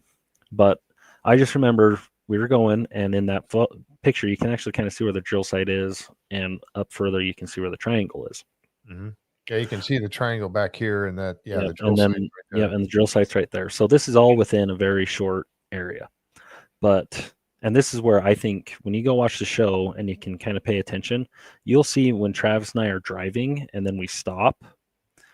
We had actually stopped, and you can actually see when they're showing the drones being pushed backwards. Mm-hmm. Travis and I are stopped at that point. We're not driving forward. So when they're talking about that drone being like kind of pushed back, mm-hmm. you see that happening. Wow. Along with that counter with the feet showing how far that's right here. Yeah. Here it is at 858. Yep. And then 646. Yep. And you can see where our headlights are right here. Oh yeah, right here. Yeah. And I think if this is at 646, we might still be driving a little bit. I'd have to go back and look at like all the timing and everything, but there's a point where we're stopped and that drone is still moving backwards. Wow. And when you go back and see, Thomas was standing right next to Jim, and Tom said the entire time he's standing next to Jim for this whole ordeal, Jim's fingers are on that joystick, and they're pushed forward the entire time. So Jim is trying to force his drone forward the entire time. Yep. And then as this chatter's going, that's when you see me. They show this part. They see me when I look out the window, and then they cut it. I'm like, and I see it. That drone was stuck like this. And that doesn't happen. No. Drones do not hang out and float or hover sideways like this. They're not designed to do that. And that's when I flip around. I'm like, Travis, the drone's stuck. And he's like, what? And I'm like, yeah, it's stuck. And so we both jump out and run out and we're looking, and that's when we're going, what the hell is going on out here? And for minutes, that drone is just stuck like this. Yeah, and they don't do that. I mean, when they hover, they're flat. And I have never, we kind of talked about this earlier a little bit, but before the show, but I've seen a drone sitting there hovering and it's flat. It might, when it's, trying to correct itself, it might tilt back and forth a little bit, but doesn't sit there stuck like this. No, they don't fly like that. They're not supposed to fly like that. Yeah, they have their four, most of the drones like this, they have 4 propellers, right? Right. And depending on which direction you're going, yes, they'll bank left or right, or they'll, they're dipping, they're doing these very recognizable movements. Mm-hmm. But the way this drone was stuck, it's off center like this, but it was also kind of like in this weird direction also. That's weird. And so, and that's where we're like, what is going on? And the other guys are on the other side of the trees, and they're seeing the cameras on this drone. Yeah, like bouncing. Bouncing. Right. And yeah, again, and I think that's where you also see this reflected in Eric's GPS data from that drone, where it pushed into the barrier so far, but then it got pushed back that 200 feet. Wow. So and you can kind of tell, but that area where it's penetrated into the bubble, that's in line. The furthest point is in line with Jay's tree. Oh, wow. So all this error data on the left side over here, those orange and red dots, that's the drone when it's up to that 830 or 40 feet. Mm-hmm. And then when you see it get pushed back to the 200 feet, that's where it's over here with all this crazy data over here on the bubble barrier. Right here to right here. Yep. And that's the area where Travis and I see this drone stuck like this. That's crazy. From here to here. Yeah. And then I can tell you that drone did not do those orange ones right there in the middle, that curve, those are the posts. The post right here. Yep. And over here. Yep. And then again, like that drone did not drop down like that right there with all those. Oh, yeah, the ones right here. Yeah. Yeah. Or else it'd be in the dirt. Yeah, exactly. Yeah. So yeah, that to Travis and I, we were like, that was like the rocket times 10. Yeah. This is crazy. It absolutely. Mike and I have talked about this again a couple of times this season so far, about the fact that, and that's why I called this episode the way I did, in the thumbnail and the title, saying, do you guys need any more evidence to say that this bubble exists, this barrier wall exists? No, but you're going to keep working on it anyway. Yeah. And you're going to gather more data, because that's just the way all of you working on this science experiment here, or, this docuseries, to get this figured out. But it's like, this is just so much more data, huge data, in my opinion, to say that this thing, I mean, man, it couldn't push into that barrier. And then they got shoved back 200 feet. Like, get out of here. That's like, well, and then so start taking a bunch of this data again from not even just this year, but the last couple of years, right? All the different drones that have flown through this area and have all these issues. Mm-hmm. The drones that have crashed. The issue where Droneageddon happens, and we have drones in these 2 locations, and the GPS is instantly teleported. Yep. Half a mile away. Yeah. And all those drones fall out of the sky like that. And then they teased it this for this upcoming episode next week with the laser experiment that we did, and they showed it. There's a point where that drone is flying, and boop. Yep. I watched that happen, and I was like, "You what the? Can't make this stuff up." What the? That was so cool when that happened, and I'm so happy they got that. Yeah. Oh, I know. I was right? like, please tell me they got that. Please tell me they got that. That was one of those moments. I was like, I looked at the guys once we kind of had like a little break, and was like, you guys better have that recording, or I'm gonna be so pissed. Yeah. Oh yeah. Like you're watching, and it literally just boop once it hits that barrier. Yep. And you know what? And again, yeah, I can't wait. That's one of the reasons why I'm so excited for this next episode. Because but at the end of this, and you've got some amazing eyes. I mean, I know, being a police officer, law enforcement officer, that you are a trained observer, but man, oh man, this right here, how you saw that. Oh, I know. My whole family was like, how the hell did you see that? You're like, wait a minute, back it up. Did you guys see something? I look a little on the left, and I'm like, and even after they showed it several times, until they put Eagle the circle eye around it. Yeah. Well, I want to say, as we were actually going through that review scene, there was a point where I was like, hey guys, there's something right there. There's a green light right there. And for a couple minutes, they were like, no, there isn't. And it was kind of something that they came back and they were like, actually, can you maybe go through that? I was like, it's right freaking there. And then our producer, he one of our producers, we were on the phone with him a couple weeks ago, and he was like, I remember sitting there going, there's nothing there during that whole review scene. And then he's like, and then they're coming back through on the cutting floor and all and editing all the episodes, and he's like, oh wow, it is there. Wow. And he's like, got all excited. He was like, it was one of those things for him. He was like, I got excited again because I was like, oh wow, it is there. Yep. So yeah. And the one thing we can't tell from this, and then, this is one of those things, because we can't tell how far away from the camera this is, so how far away from the drone it is. But you put all this together. The drone's flying, gets to a barrier, it can't cross. Pushing, trying to get this thing to cross. And then you see it going up and down and up and down. I mean, he's forcing this thing. We saw it all. And we've seen the home spot changing and moving all over the place. Oh yeah. Home port was not where it should be. And Eric had said the drone does not know where it is.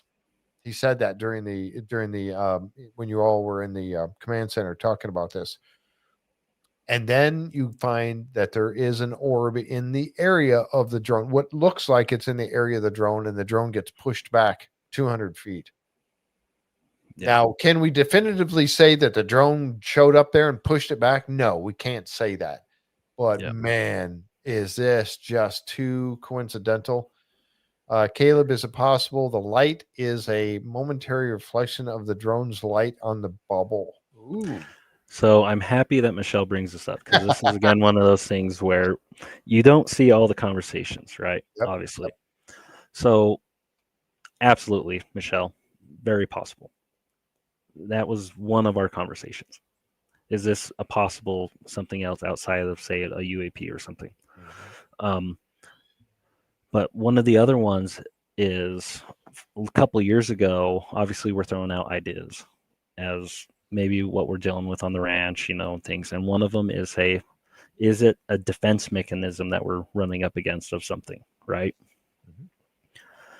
And I say this because I couldn't go into it, obviously, when I had this conversation with this group of people a couple months ago, because the show hadn't come out. But this one is a great example of, we've had this conversation of when we're interacting with this barrier, if it's a defense system, what would you do if you're in the airspace and you have the capability? Like, what do we do? We launch fighters, we launch all sorts of stuff. Mm-hmm. If something comes into the airspace that we don't know what it is. Right. So yeah, we're flying through this barrier, we're dealing with stuff. Is whatever this is putting its defenses up, and is it launching, orbs or whatever you want to call them? Yep. To monitor what's going on. Yep. And so it's something that we've had that particular conversation multiple times over the years. Yep. Yeah, that's what Christina brought that up during the show when we were watching it last night. That very thing. Yep. Yeah. So I know there's theories like that going on, and that, and that's where I know we had some more conversations. That's where I don't want to go into it because I don't know what's going to be coming out in some of the other episodes. But I can tell you that's one of the things that we've talked about. Yep. And I feel this is a perfect episode that shows that potentiality. Wow. It is pretty clear that I know that you're not supposed to assign an intent from the ranch, but it's pretty clear that it doesn't like stuff in that airspace. Mm-hmm. Anytime something starts to penetrate that airspace, things start to happen. Signals start to go out, and signals start to get jammed. It just seems like it does not like things in that airspace. Yeah, and you're hit. Yeah, it's hard not to make those conclusions or jump to some of these things. Yeah. I had asked that question. Go ahead. I'm sorry. Go ahead. The drone stopping and getting pushed back. I mean, it looked like on that one shot where they had the actual screen of the drone, it was losing connectivity with the controller. So my question would be: was another controller taking over and controlling the drone and moving the drone back, or was it actually physically being pushed back with air or force or whatever you want, some sort of repelling force of some kind? Wow. Neither of which should happen, by the way. No. I didn't think about that now that you mention it, because remember how it was jumping? Yeah. It's like two different people are trying to control it at the same time. Yeah. That's kind of what I was thinking. It was almost like two different people were trying to control it. I hadn't thought of that. Yeah, and then these are all things that, again, when we're sitting at that table doing these reviews, we're there for hours. Yeah, and a lot of I laugh because times people are like, "Oh, you guys look like," they show my face and they're like, "You're so concerned." I'm like, half the time I'm trying not to fall asleep because we've been sitting there so long. That has to be a tractor beam, right? Dragons is a tractor beam, for sure. Yeah, and Chris Jackson here just mentioned it, like the helicopter got pushed. Guarantee we brought that up. Yes. Oh, I forgot about that. Great point, Chris. Oh my goodness. So like all these things are valid ideas of reasons why some of this stuff is happening, And I kind of laugh at some of these other comments, and on the law enforcement side, so I'll put it this way: I think why I can see some of this stuff so much is I was a tanker, right? So when I was a gunner, I would stare at a little screen like this, and any change in my environment is the potential thing that can shoot me, right? Yes. Wow. Good point. And so for years, when I was a gunner on my tanks, I was looking for anything that changed in the environment on there. Wow. Very good point. And so that's where they're like, people are like, hey, how can you, because any little blip on these screens, I start going, shoot first.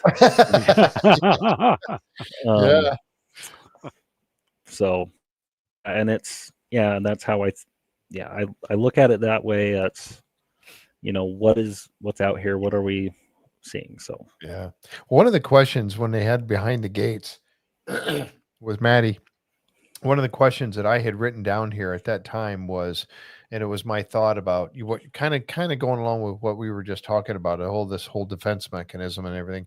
And I wrote this down because that's popped into my head.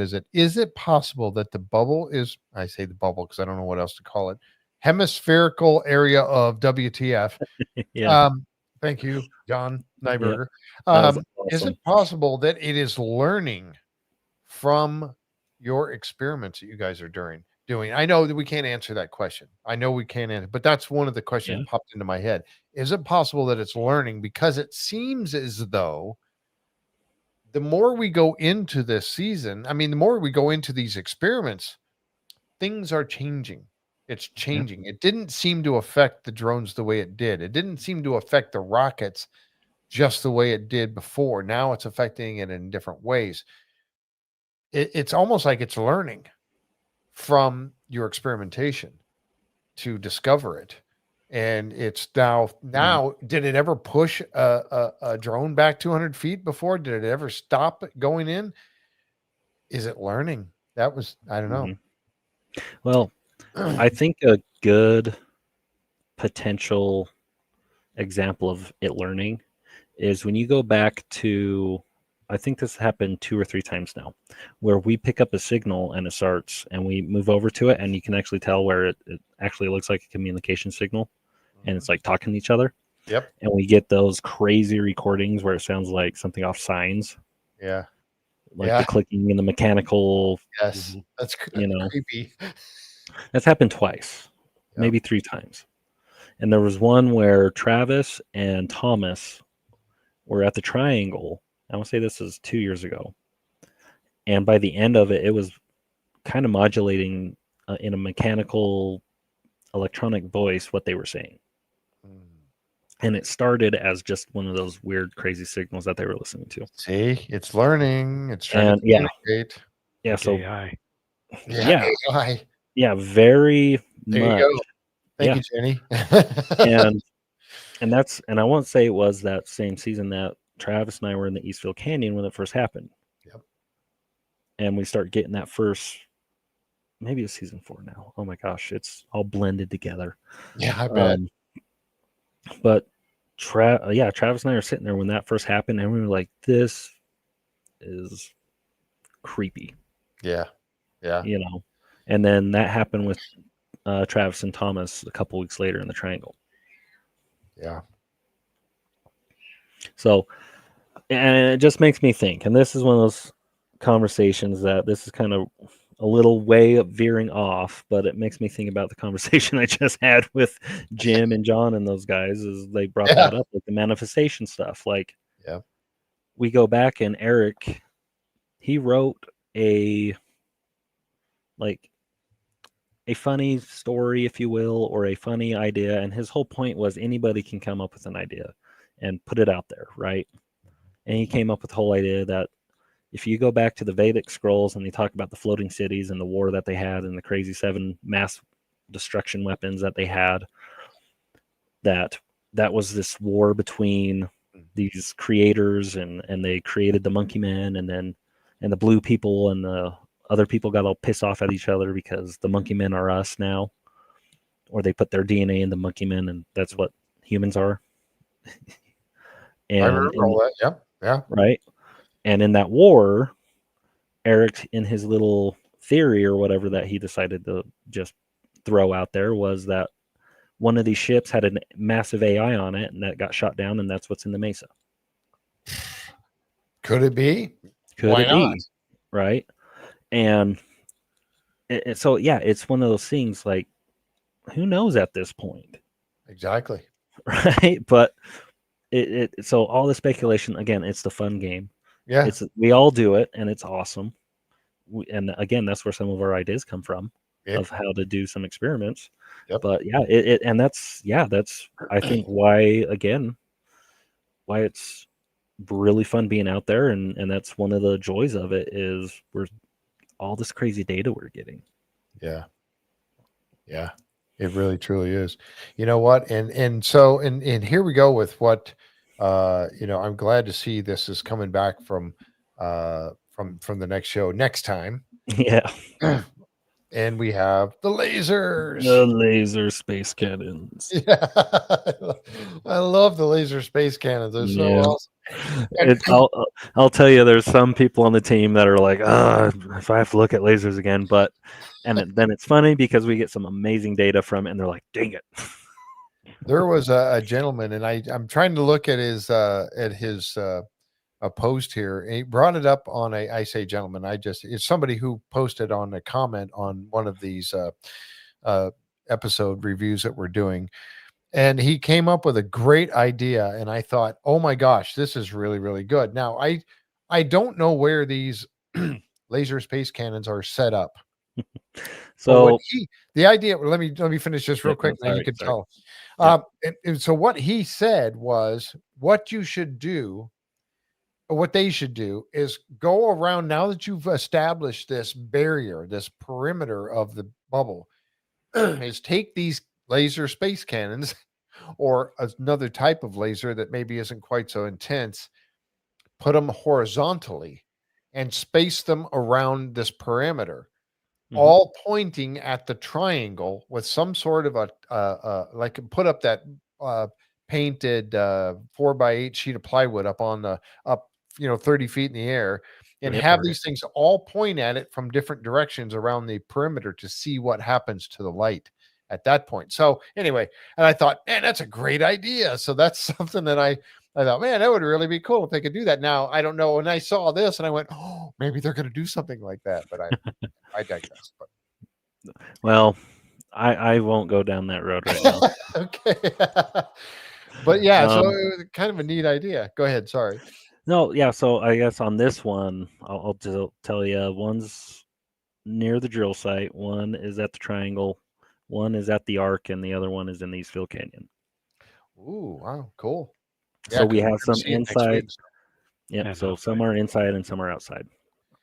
Nice. Okay, good. Oh, I can't wait. Oh, because this was a crazy night too. This was that scene, and now I didn't record this. I just got the 2 pictures, but this was the drone flying at the barrier, and then all of a sudden it just goes. Whoop, you can kind of see right here. This is where it was. You could kind of see this little dome right here. It's like it just turned to powder or smoke. Yeah, it was gone. The effect is awesome. It was really cool. If you saw that on the preview, to me, it looked like it pushed through a membrane. Yes. Yeah. And I was trying to describe this to the guys, and they were like, "What?" I wasn't doing a very good job explaining it, but then they watch it and they were like, "Oh, that's awesome!" So I was like, "Yeah, I know." That's what I was trying to tell you. Yeah, that's what I was trying to say, because I want to say, yeah, this was on the FLIR that I was watching that drone with. Yeah, and it just goes. Yeah, because there's a point where you have your limit of range, right? Yep. And a great example of this, Eric has a video of a helicopter, and it's flying, and you can clearly tell it's a helicopter, and it sounds like it. But then as it gets farther and farther away, there's a point where it ceases to be a helicopter and becomes an artifact in the camera, right? Just a circle. Wow. Because it reaches a range where you can't tell what it is. Okay. Yeah. Okay. And so this FLIR, I was going, this was not that. Because I want to say it's still within a range where you can identify what this is. Mm-hmm. But when I watch it and I remember and actually see it, I'll be able to tell you. Wow. Yeah. Can't wait. Oh my gosh. I want to say you can actually identify that this is still a drone, and then it hits that membrane or the wall or whatever you want to call it. Wow. Well, if you're free next week. Yeah, we'll see. Because not only that I can't wait to see happen on the show, but also this was crazy too. And I noticed. Yeah, go ahead. There's more too. Yeah. Well, I see a gap up here. That's kind of weird. But they didn't say anything about that, but they saw. Well, maybe they were, and we don't, because it went by. It's next time goes by so quick. Boom, boom, boom, boom, boom. You don't really get a full understanding. But this is crazy right here, folks. And then the gap up here too. When have we seen that before, huh? Yeah. In the laser space cannons. And for context, none of these lasers are right next to each other. As you can see from that other shot. Yeah. These laser beams. Wow. I want to say the closest 2 lasers are over here on the east field where you can see the command center. Yeah, right here. Yeah, these two. And even then, they're still quite a distance apart. Yeah, that's several hundred feet. Yes. A couple hundred yards at the most. So, yeah. It's blocking both of them. Yeah. Oh crap, man! I can't wait for this episode to come. Oh my gosh! Well, folks, we're in for a ride for next week. Mike, what are you doing? You're going to be around next week, right? Oh yeah, I'll be back home by then. Yeah. And you I'll be guys at the store. remember at Phenomicon where we were all sitting here going, "Holy, Yes, you guys will not believe what." yes, Yeah. I do remember that very well. Yes, this is what we were all talking about. Is this all this stuff? Man, Like that? Yeah. yeah, boy, oh boy. And then there was this. These are radiation detectors, Oh yeah. and they start going off. So when they tell you the readings on those things, you're going to see why there was such a. It was crazy. It was. It made us think calf. I'll put it that way. Ooh, remember the calf. Yep. Oh That's my bad. gosh. White eyes and all that going around in circles. Yep. So I'll tell you, kind of see this from there. Travis and Thomas and other individuals were out there. I was at the South End Tower where that picture of the lasers was taken. So I was only hearing what was going on. Wow. And everybody's scrambling. Yes. Get out of here. And of course, that's exactly what you need to do. That's exactly what has to happen in that situation. Exactly. When you hear Clear. what those readings were, you'll understand why we think calf. Ugh. And then I might just throw out the name Chernobyl or. Oh my gosh. Everybody's okay, right? Yeah. Oh yeah. Okay. So that's the thing is when you if they really go in and talk about the levels, so I won't go into it because I want you guys to watch it. Right. Yeah. Thank you for that. No spoilers, but oh my gosh. Yeah, that's crazy Stuff. Yeah, so that's something that we've talked about that. Mike and I have talked about that with folks here, many times talking about, yes, how many of us would give, whatever we have to get to go out on the ranch and check things out and watch an experiment or whatever. But then again, with that said, I kind of fear for you guys quite a bit because Eric's there all the time and he's messed up. No, but you guys are there a lot, and this doesn't happen just when you guys you get more activity when you're filming because you're throwing stuff at it. That's and then that's the question: is it always going on? But because filming, we have so much equipment that we're picking it up more. Right. Could be. Right. Yeah. That is one of the questions we have, or is it we are activating and showing that we're triggering something? Right. Kicking the hornet's nest. Yeah. Which again, we're past kicking it at this point. We are full on punting it over the wall at this point. Right.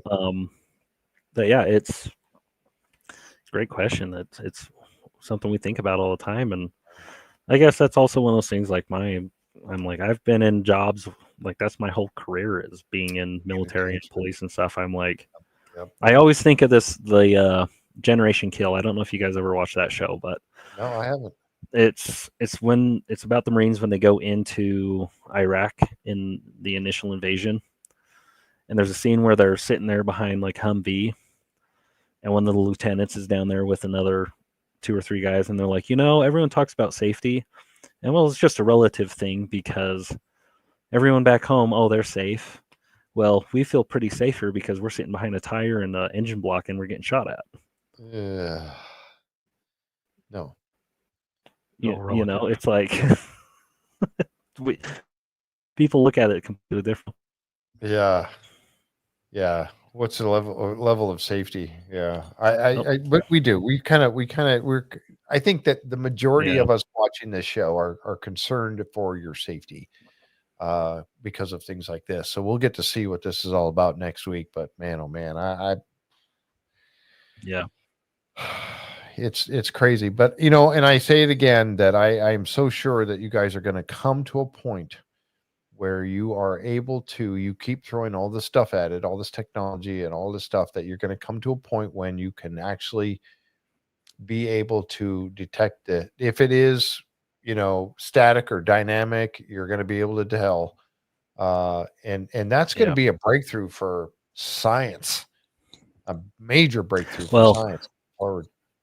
And when you really look at what happens in this upcoming episode, it is probably one of the best arguments for potential intent behind something. Yep. When you really dive into it. Man. Okay. Well, I'm really excited for next week's show. Can't miss this one for sure. And we hope you folks won't miss it either. I did want to say too, real quick before we go tonight, that Mike, you're up in the UP right now. And I wish I would have given you this before you go, because we were talking about the rocks that Steve was finding earlier. Yes. And up in Michigan, they got a thing called the Uber lights. And this little bad boy right here is one of the detector. It's a infrared, or it's a 365 UV light. But it's the one to find these Uber lights. And so, boy, I wish I could have known you were. Well, I did know you were going, but I just got these. We're going to try to get some when we go up there next month. I'm going to be up there too. So, wow, Kaleb, this has been awesome. I've told you before, there's always a seat here at this table for you. So you just let me know when you can come on. I appreciate Eric, Pete, Thomas, any of the team is welcome here. A Dragon, anytime. We love having you on, man. What an insight you have given us tonight. What do you think, Mike? I think they keep packing more crazy stuff into these episodes. I don't know how that's possible, but it just keeps getting better. And it feels like you're finally getting some traction too, and you're kind of starting to box this thing in a bit. Yes, that's because you're onto something. So that's exciting. Yeah, it's really cool. That was only episode 6, so we got like 8 more. I know. Yes. Right? If that had happened like 4 years ago, that would have been like the season finale. Right. Right. Yes, it would have. Yes, it would have. You're absolutely right. Now it's just episode 6 at this point, you know. Yep. Thank you, Liz. Thank you. Appreciate that very much. Oh my gosh. Well, folks, we hope you've enjoyed the show here tonight. I know I certainly have. I'm sure Mike feels the same way. Yep. As I said earlier, if you haven't already, we ask that you would subscribe to the channel. And also, if you like the content of the show we did tonight, please consider giving us a like for that, a thumbs up. We'd appreciate that very much. But thank you all for being here with us tonight. I know we could go on. It's been 2 hours already. We got to go. So again, thank you, Kaleb, very much. You're always welcome back. Mike, as always. Christina, thank you for doing your moderation work. And I know that Tom and Linda were out there kind of helping out with that too. Thank you, guys. Appreciate you very much for helping out, as always. Thank you, folks. We'll catch you next time right here on the 906 podcast. So good night. And next week is going to be a good one.